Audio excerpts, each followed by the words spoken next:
దేశవ్యాప్తంగా సినిమాకున్న క్రేజ్ అంతా ఇంత కాదు. ఏ చిన్న హ్యాపీ మూమెంట్ ఉన్నా మూవీతో సెలబ్రేట్ చేసుకుంటారు. అందుకే ఇండియాలో సినిమా అంటే అది కేవలం ఆర్ట్ మాత్రమే కాదు, అది ప్రేక్షకుల ఎమోషన్ అనే చెప్పాలి. అలాంటి సినిమా విషయంలో సౌత్, నార్త్, టాలీవుడ్, బాలీవుడ్ అనే భేదాలు, భిన్నాభిప్రాయాలు, డామినేషన్స్ ఉంటూనే ఉంటాయి. గతంలో అయితే ఇండియన్ సినిమా అంటేనే బాలీవుడ్ అనేలా ఉండేది. కానీ ఇప్పుడు ఇండియన్ సినిమా అంటే టాలీవుడ్ అనే పరిస్థితి వచ్చేసింది.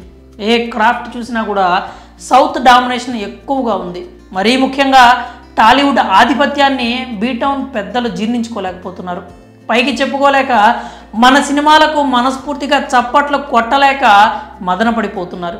అయితే ఈ ఏడాది కూడా వారికి అలాంటి పరిస్థితి తప్పేలా లేదు. ఎందుకంటే 2024లో కూడా ఇండియన్ సినిమాలో టాలీవుడ్ డామినేషన్ తప్పేలా లేదు. సాధారణంగా పాన్ ఇండియా సినిమాల హవా మొదలయ్యాక బాలీవుడ్ పరిస్థితి అగమ్య గోచరంగా మారిపోయింది. కలెక్షన్స్ కొట్టాలన్నా, రికార్డులు బద్దలు కొట్టాలన్నా అది టాలీవుడ్ డైరెక్టర్స్, హీరోలతోనే సాధ్యమైంది. గత 2 ఏళ్లుగా వారి పరిస్థితి అలాగే ఉండిపోయింది. 2023లో మాత్రం పఠాను, జవాను, గదర్ 2, ఆదిపురుషు సినిమాలు కోట్ల వర్షం కురిపించినా కూడా అందులో ఒక సినిమాలో టాలీవుడ్ హీరో, ఇంకో సినిమా డైరెక్టర్ సౌత్ వాడే ఉన్నాడు.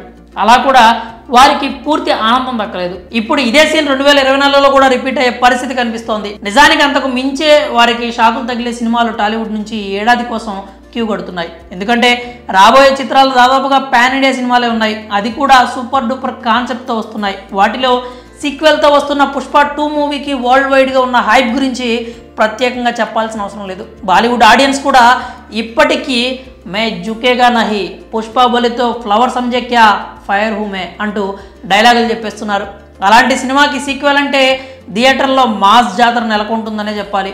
ఇక అడవిశేషు నటించిన గూఢచారి సినిమాకి సీక్వెల్గా గూఢచారి 2 మూవీ ఈ ఏడాదిలోనే వచ్చే ఛాన్స్ ఉంది. ఆ మూవీకి కూడా చాలా మంచి రెస్పాన్స్ వస్తుందనడంలో ఎలాంటి సందేహం లేదు. ఇక పాన్ వరల్డ్ స్టార్ ప్రభాస్ నుంచి వస్తున్న సైన్స్ ఫిక్షన్ స్టోరీ కల్కి 2898 AD కూడా ఈ ఏడాది విడుదలయ్యే అవకాశాలు ఎక్కువగా ఉన్నాయి. ఈ మూవీ ఒక పాన్ ఇండియా లెవెల్లోనే కాదు, పాన్ వరల్డ్ స్థాయిలో ఎన్నో రికార్డులు బద్దలు కొడుతుందని ట్రేడ్ పండితులు ఇప్పటి నుంచే అంచనాలు కూడా వేస్తున్నారు. గ్లోబల్ స్టార్ రామ్ చరణ్, శంకర్ కాంబోలో వస్తున్న గేమ్ చేంజర్ సినిమా కూడా ఈ ఏడాది సెప్టెంబర్లో విడుదలయ్యే ఛాన్స్ ఉందని నిర్మాత దిల్ రాజు చెప్పకనే చెప్పారు. RRR తర్వాత రామ్ చరణ్కు బాలీవుడ్లో మార్కెట్ బాగా పెరిగిపోయింది. కాబట్టి గేమ్ చేంజర్ సినిమాకి ఖచ్చితంగా చాలా మంచి బిజినెస్ జరుగుతుందనే చెప్పాలి. పవన్ కళ్యాణ్, సుజిత్ కాంబోలో వస్తున్న ఓజీ సినిమాపై ఇప్పటికే భారీ అంచనాలు నెలకొన్నాయి.